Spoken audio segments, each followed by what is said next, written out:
One of Robert Mueller's star witnesses has been arrested on charges of child pornography. How was that not more of a story? The left is a bunch of hateful, selfish, self-important ninnies with a lack of self-awareness that is just jarring. They have been giving us ample evidence to support such claims, and we will take a look at just a few examples. Donald Trump gets Mexico to take stronger measures to stem the flow of illegal immigrants into this country. And every time I think the left lays a glove on him, he comes back with a big win like this.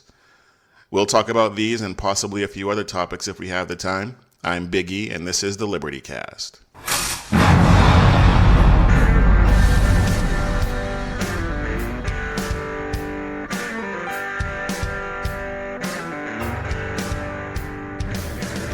We're back, folks. It's been a couple of weeks, and there's a lot of material to get through. And I know I won't be able to get through it all, but I will try to get through as much as I can. Last week, I felt okay. I felt good enough to record, but my voice just was not having it, and it just would not have sounded good. So I decided to rest my voice and come back better than ever. So let's go ahead and get into it. Ding, ding. One of Robert Mueller's star witnesses was actually convicted on charges of transporting child pornography back in 1991. The guy's name is George Nader, and he was sentenced to 6 months in federal prison. And then he was also charged back in 1985 for something similar. So not only was this guy a connoisseur of child porn, which is just disgusting, but he was also convicted on 10 counts of sexually abusing minors in the Czech Republic back in 2002. So it's not just being visually stimulated by children performing sexual acts, but he actually was convicted of carrying out those fantasies, which is utterly disgusting. What's even more disgusting is that he only received a 1-year prison sentence in that case. Now, I know that unsavory people are often used as witnesses and informants to put away more unsavory people, but using a convicted pedophile as a witness to railroad a sitting president in a case that you have known almost since the beginning is a hoax. And yes, it was a hoax. I don't care what anyone says to the contrary. Look it up, do your research. It was a hoax, plain and simple. No obstruction, no collusion, despite the fact that they used such despicable tactics to try and take him down.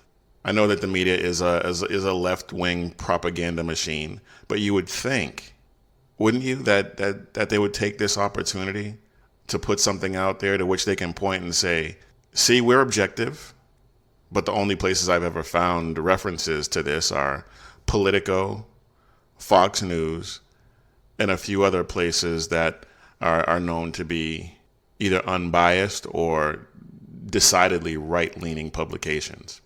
But nothing from CNN, NBC, ABC, CBS, none of what's known as the quote-unquote mainstream or lamestream media, nothing. Crickets. Why is that? So not only were they using a known convicted pedophile and keeping it quiet, But wait, there's more. but this arrest that just happened a couple of weeks ago was based on a complaint that was filed last April, over a year ago. And it was filed after he was detained at Dulles Airport in January of that year by the FBI on a matter unrelated to child porn. Okay. Yet they seized his phones and then subsequently found these disturbing images. But it seems weird that they would detain him on a matter unrelated to child porn, file charges on him 4 months later, and then keep those charges secret while they try their best to railroad the president. I'm not going to get into all of it and relitigate why this whole thing was a hoax, except to point out this one little tidbit. George Nader's lawyer in this current case is a woman by the name of Catherine Rumler. She served as Obama's White House counsel, and she also happens to be good friends with Andrew Weissman. Remember that name? He was Mueller's number 2 during this investigation. And the same guy was briefed by Bruce Orr back in 2016 about the Steele dossier and knew then, before Mueller was even appointed, that the dossier was crap and funded by the DNC. So I guess I kind of did relitigate it a little bit, but there's so much more to get into that we could go down that rabbit hole and never come out. And that's Dan Bongino's rabbit hole. So I'll just leave it there, and because I'm actually getting off topic. But the issue that I wanted to come back to is that they use this pedo to help make their case. Is this another indication of the left's attempt to legitimize pedophilia, or is it just a happy coincidence? Their plan to legitimize that deviant behavior is a whole other rabbit hole that deserves a lot more time to explore. But the tactics employed by Mueller dovetails pretty well into the topic I wanted to get into next, which is that the left is not only hateful, which is something that I've said before, but they're selfish, self-important, self-indulgent, and decadent. And this is plainly obvious to anyone who is even marginally paying attention to what's going on, let alone dives into it on a regular basis like you and I do. But you barely have to pay attention to see that this is true. Abortion, taxes, gun control, the silencing of opinions with which they disagree, deplatforming of popular conservatives like Steven Crowder, Dave Rubin, even though he's not really a conservative, but he still gets lumped in, Dennis Prager, and Jordan Peterson. Now, you may or may not be familiar with some or all of those names, or you may be familiar with all of them. I don't know. But they are some people that I follow, some on a regular basis, some just on occasion, just to see what they might be talking about. But they're voices that the left can't stand. And because they can't stand them, they are doing everything they possibly can to silence them. But the psychology of hatred is really quite complicated. And even though I'm not a psychologist and don't play one on TV or even on this podcast really, but I am going to try and break it down as simply as I can from my understanding of it, and just from what I have observed over the past 48, almost 49 years now, to show you how the selfish aspect of hatred applies to the left and today's political climate. So we've talked before about how the left is, their philosophy is hateful. The policies that they put forth are hateful. The way that they interact with people who disagree with them is hateful. But now I'm focusing on the fact that they're also selfish. And some people might say that they're flip sides of the same coin. I'm not sure if I agree with that. But they're definitely different denominations of the same currency. Like I've said before, the left hates anything or anyone that stands in the way of them gaining and holding on to power. Their outward projection of that hatred is manifested in a number of ways, which we'll get into here in a second. Actually, you know what? Let's get into it right now. Let's take the topic that has dominated discourse over the past few months, and that is abortion. Abortion is the ultimate selfish act. Killing a baby because it will be inconvenient to go through pregnancy and raise a child if you don't choose to give the baby up for adoption, which, by the way, is probably the least selfish thing a mother could do. But I digress. But the killing of that baby itself is a hateful act for a selfish reason. Killing is an evil act, and unless you're a sociopath, it's also fueled by hate. The caveat to that, obviously, is self-defense. Because if you have to kill somebody in self-defense or in defense of one of your loved ones, it's not hatred fueling that, and it's not even selfishness fueling that. It's the love that you have for that person. It's self-preservation. So some people might twist that into being selfish, but it's more survival than selfishness. Another example is the Second Amendment and guns.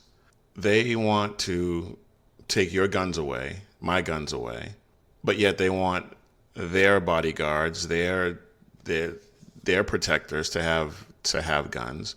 But Biggie, how is that how is that selfish? That just seems hypocritical.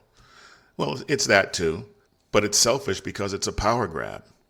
They want all that power for themselves. Taxes is another one. They couch their tax policies, their tax plans in terms of being compassionate towards those less fortunate. They claim that you and I are selfish for wanting to keep the money that we earn. But hold on a second. When taxes are lowered and people keep more of what they earn, not only do revenues to the government go up, but charitable donations go up as well. Study after study bears this out. So if that's true, why do they insist that we need 70, 80, 90% tax rates?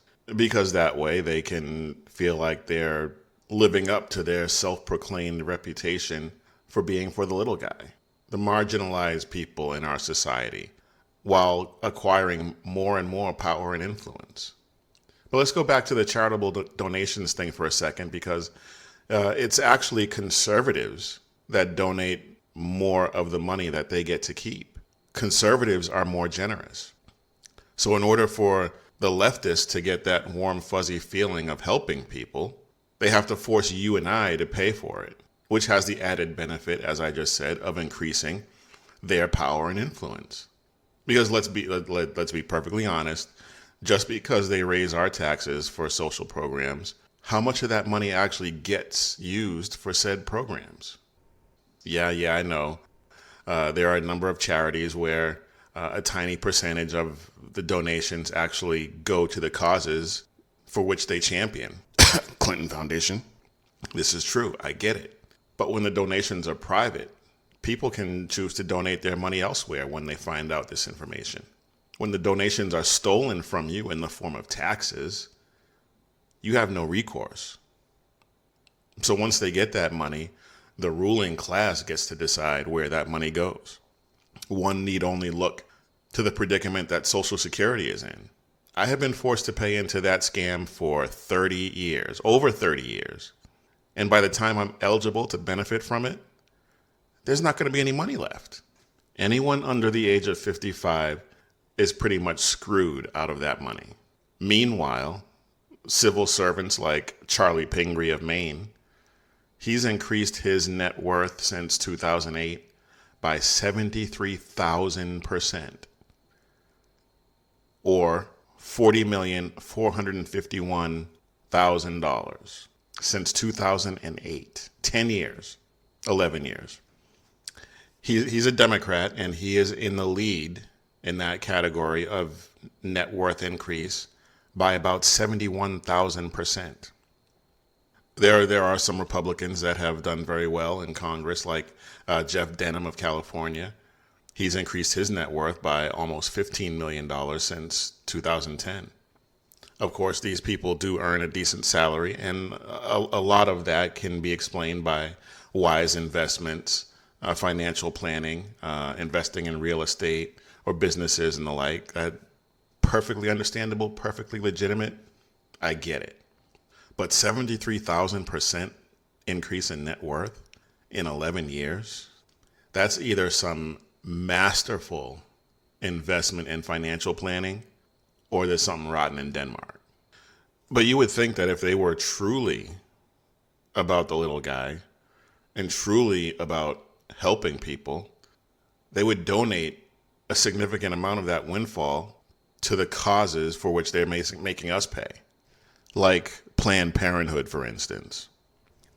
But the latest example of just how selfish and self-indulgent they are came this week when a guy by the name of Carlos Maza from Vox, not Fox, Vox with a V as in Victor, had a hissy fit about a bit Steven Crowder did where he debunked one of Maza's videos. Now, Crowder has done this a number of times. They're always funny. But he's done it so many times because Maza's videos are so easily debunked. Now, Crowder's a conservative, but he's also a comedian. So his commentary, while almost always spot on, I don't always agree with his takes on things, but his commentary is always meant to be informative, fact-based, and funny. I mean, he is a comedian, but as a fact-based comedian, he's debunked Mazza's video and made fun of him while doing it. I'll give you a few examples, but hang tight for a bit while we take a quick break, and we'll get into it on the other side.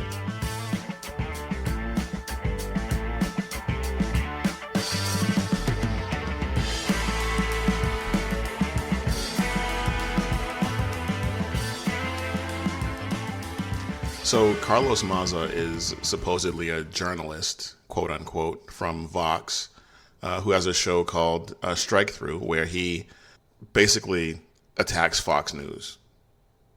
I mean, from what I can tell, all he does is attack Fox News. But just to give you a bit of context, most of you probably have no idea who this guy Carlos Mazza is. I didn't until I saw Crowder debunk some of his videos, and even then, I didn't know his name and didn't really care, frankly. But he is currently with Vox, which is a far left-wing media conglomerate funded by NBC, Universal, and Comcast. So that should pretty much tell you all you need to know about their leanings right there. But he also worked previously at Media Matters, another far left-wing entity. But in case you think my characterization of these places is too harsh or too partisan, let me read to you his Twitter bio. And on Twitter, he goes by the handle Gay Wonk. That should tell you a lot about this guy, but listen to his bio. Quote, strike through at Vox.com. Marxist pig. Tucker Carlson is a white supremacist and YouTube profits from hate speech, end quote. What? Tucker Carlson is a white supremacist? He's branding himself a Marxist pig? Come on. This dude has issues. But not only does he refer to himself as a Marxist pig, his handle is Gay Wonk, but he refers to himself as queer in a number of his own videos. But Crowder's been debunking his videos for a while, so what was it that caused Mazza to launch this offensive against Crowder now? Well, let's look at the date. On May 30th, he posted a video on Twitter, which was basically a supercut of all of the insults that Crowder used while he was debunking his vids. Before we get to the video, with our favorite lispy sprite from Vox. It's ridiculous. It's bonkers. You're being given a free pass as a crappy writer because you're gay. That center line on his little queer graph there. What is Well, now line? the graph is queer? Violence, filth. Okay, so the little queer could eat his chips all nonchalantly. It's code for rape, Mr. Queer eating chips on the Vox channel. Chip, chip, chip, chip, but you can eat just one. Like dicks. This is what Mr. Gay Vox wants to do. Mr. Lispy Queer from Vox. What were you holding, Gay Latino from Vox? Even his hand movement in fast motion is gay. Now we're here with the short-haired angry lesbian on Skype. And cable news bitching. Two gay guys sitting there eating a banana. We get the symbolism there. The truth is hiding in a closet 2 weeks later, probably along to his next Pride Parade outfit. This guy on the gay semi-Latino Vox. Oh, okay, so you really are just an angry little queer. All right, I can't deal with this Sprite anymore. Okay, he just sachets across without, the gay Vox Sprite is wrong. Now he could be a tranny, Your Honor. How many lispy, angry Sprites and Vox sachet across your screen and try and tell you otherwise? Or you, by the way, the gay Mexican guy, the gay Latino V-neck. Gay Mexican. Mexican gay guy used to work. Mexican gay Latino there at Vox. Oh, gay Latino from Vox. The token Vox gay atheist Sprite with surprisingly flaccid chest, considering how thin he is. It's very bizarre to me. Ad hominem, yes, but it was an addendum to fat. Now, I'll be honest, I don't always find a lot of Crowder's comedy funny. Sometimes that voice that you heard, that high-pitched voice that you heard, sometimes that gets a little annoying to me. And he does it a lot. But that was funny right there. But if you'll notice, he didn't include any of the actual debunking, just the references to him. Sometimes, though, you forget, or at least sometimes I forget, that he's actually a comedian because he usually has really good guests like Jordan Peterson, Daniel Cormier, who was a UFC champ. He's even had Thomas Sowell on his show. So he has really good guests, and he usually has really insightful commentary, and he backs everything up with facts and data. Unlike this guy Mazza. Now, is what he was doing in that supercut my style? Clearly not. Would I say some of those things? If I was hanging out with some friends and we were having a few drinks, smoking a cigar, and talking about politics? Probably. Let's be honest. Most likely. But not on this show. Then again, I'm not a comedian. But as you noticed in that supercut, he didn't actually try to refute anything that Crowder said because the facts just are not on his side. They never are. So what does he do? 2 days before Pride Month, Gay Pride Month, he throws this grenade and then tweets at YouTube that their policies allow for this kind of targeted harassment, which ultimately ends up with Crowder's entire YouTube channel being demonetized. But what Crowder's doing is not harassment. He's a comedian, and he's commenting on the things that you're putting out there in the public sphere. And the things that he puts out there in the public sphere are always wrong, ripe for debunking. There's a link that has all of the rebuttals that Crowder's done to Mazza's videos, and I'm going to put that up on the website so that you can take a look and see exactly for yourself what's going on. I've seen all of them already. I haven't gone through them again because, like I said, I've been following Crowder for a long time, and I've seen them all, and Mazza always gets smoked, and Crowder just has a little fun while he's doing it. But anyway, how is this selfish? Because Mazza and the rest of the leftists, or the gay mafia, as Dave Rubin puts it, who is himself gay, are trying to shut down speech with which they disagree. It's not about trying to persuade people anymore because they know they can't win in the marketplace of ideas. So to hold on to their power, they have to shut down anyone who disagrees with them and can demonstrate that they have command of the facts. I mentioned Dave Rubin. Now, he's not actually a conservative. I think up until recently he's described himself as a liberal. Now I think he identifies as a libertarian, but he was on the left side of the aisle until the left decided to admit what they truly were and go full totalitarian on us. And because he didn't fall in lockstep with them, he himself has had his YouTube channel demonetized. Jordan Peterson is another one who's been demonetized. Alex Jones was famously completely deplatformed, kicked off YouTube, Twitter, and Facebook. Rubin's demonetization has resulted in a 60% loss in revenue. And Jordan Peterson's has a similar figure. The left doesn't want to just silence the opposition. They want to make it impossible for anyone with views contrary to theirs to make a living expressing their opinions. The only views they deem worthy of public consumption are views that are in complete lockstep with their own. Which means that if they control the ideas to which we're exposed, they have all the power.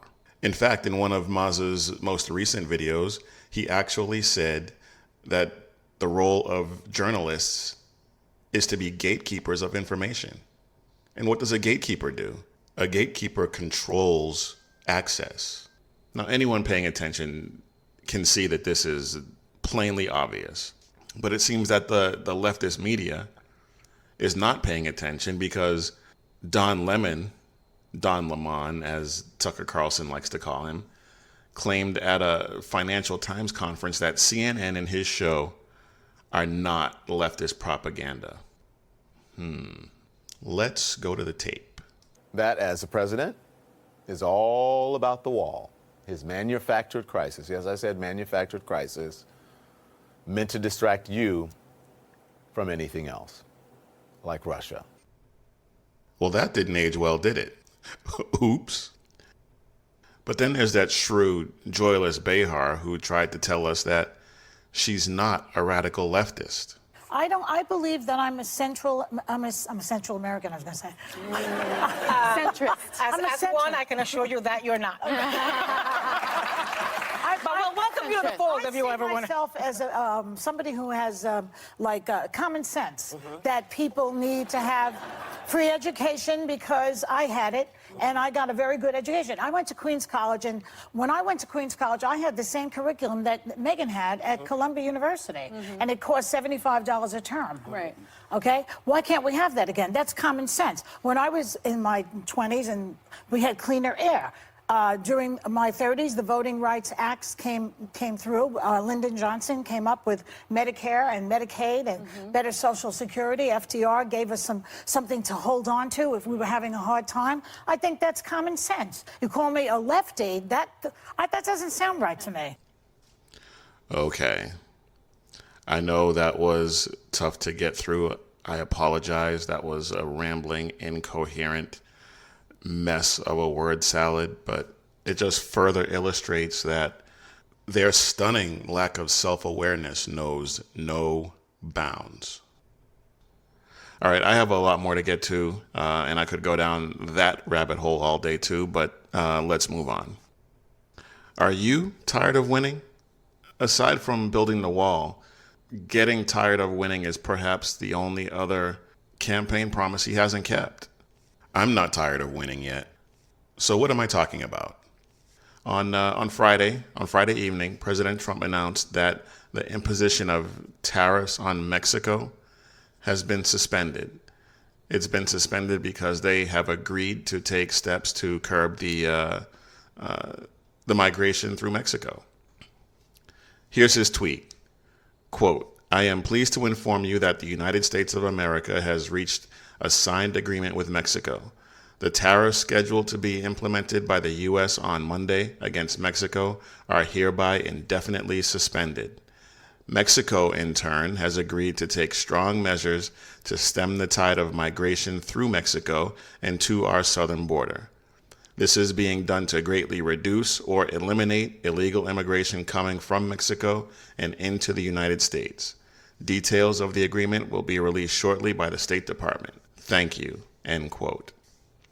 Now, the tariffs were scheduled to take effect on Monday, June 10th, and I'll put a link to the agreement on the site so that you can read it for yourself. But per the agreement, Mexico pledges to take unprecedented steps to increase enforcement to curb what they call irregular migration and deploy their National Guard to the southern border of Mexico.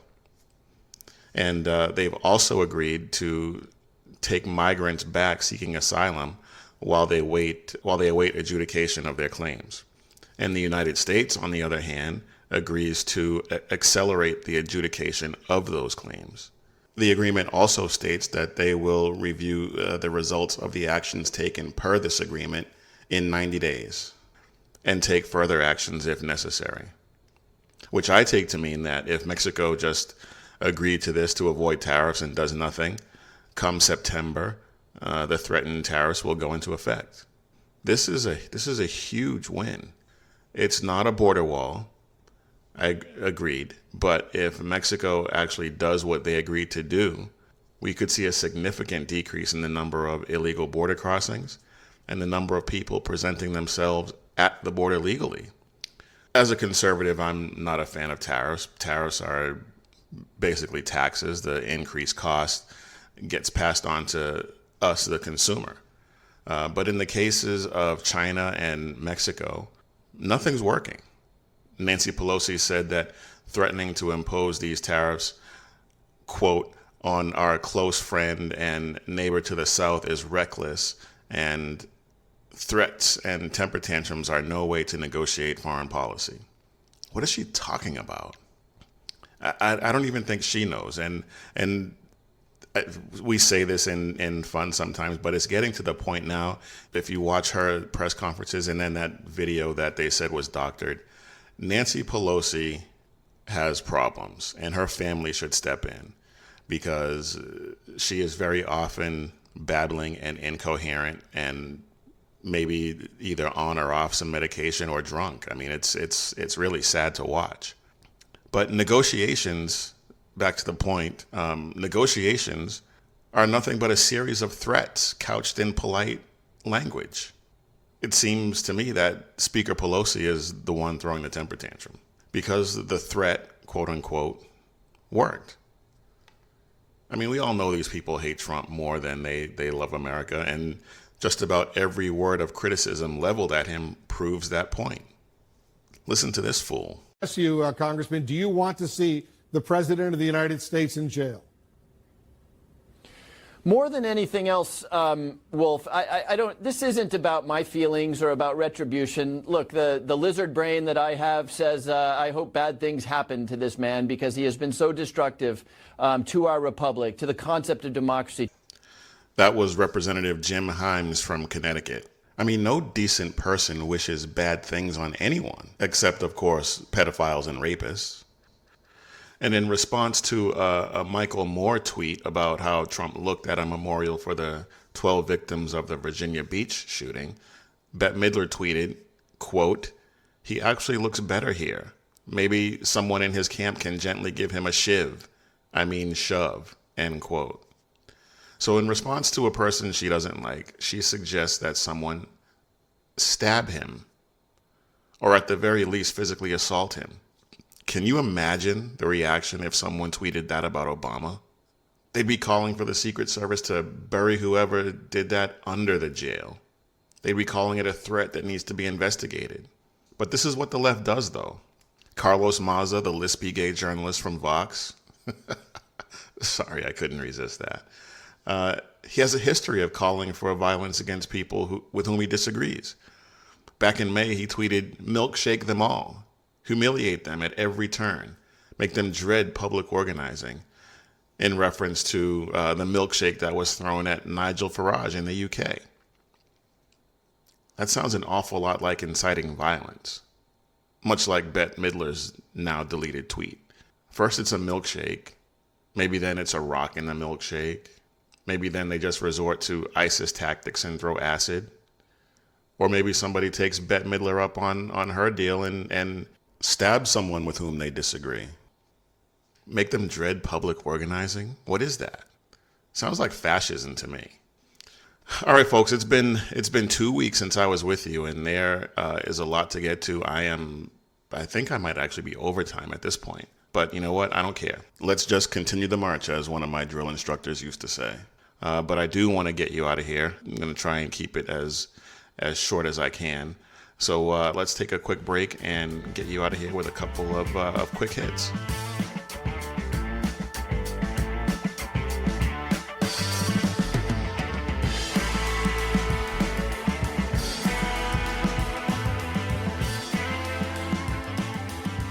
A well-regulated militia being necessary to the security of a free state, the right of the people to keep and bear arms shall not be infringed. Now, I was going to address this last week, but since there was no show, I could not come back this week and let this one slide. I don't really like talking about this guy a whole lot, even though I mentioned his name quite a bit. But check this out. Some of you may be aware our gun laws in the United States don't make much sense. Anybody can buy any weapon anytime, without much, if any, regulation. They can buy it over the internet. They can buy machine guns. That was obviously Barack Obama in Brazil telling such blatant, bold-faced lies that even PolitiFact couldn't find any way to spin it positively for one of their favorites. He said that anybody can buy a weapon at any time. Wrong. Federal law prohibits a whole host of categories of people from purchasing guns, including anyone convicted in any court and sentenced to a year or more in prison, anyone with a dishonorable military discharge, anyone convicted of domestic violence or subject to a court order against harassing or threatening an intimate partner, anyone addicted to a controlled substance, or anyone who has been committed to a mental institution. And then he said they can buy machine guns. That's just so utterly ridiculous. Wrong. He's referring to select fire weapons, which can fire multiple rounds with a single pull of the trigger, unless it was purchased before May of 1986, and thus grandfathered in. It is illegal for civilians to own such weapons. And even for those that were manufactured before May or purchased before May of 1986, if you want to buy one, you need a special license and a special background check over and above what you would normally go through. Not to mention the fact that if those weapons are in good shape, they're going to be ridiculously expensive. Just go away. Educate yourself before you start talking this nonsense. All right, y'all. I have a lot more to get to, but I am way over time right now because it's been a couple of weeks and there was so much going on. But unfortunately, I'm out of time. But I do want to thank you for listening. I do want to thank you for bearing with me during the off week. I did notice prior to that off week an uptick in listenership. So please continue to share with your friends, subscribe, leave a review. Hit me up in the comments. You can find us on YouTube. Yes, YouTube. Just the audio. There's no video yet. We're working on that. But you can find us on YouTube, iTunes, Spreaker, Spotify, iHeartRadio. Pretty much anywhere that you get your podcasts, you can find us. You can also follow me on Twitter, Facebook, and Instagram. It's at The Liberty Cast on all 3 platforms. So until next time, keep your head on a swivel and stay safe, everybody.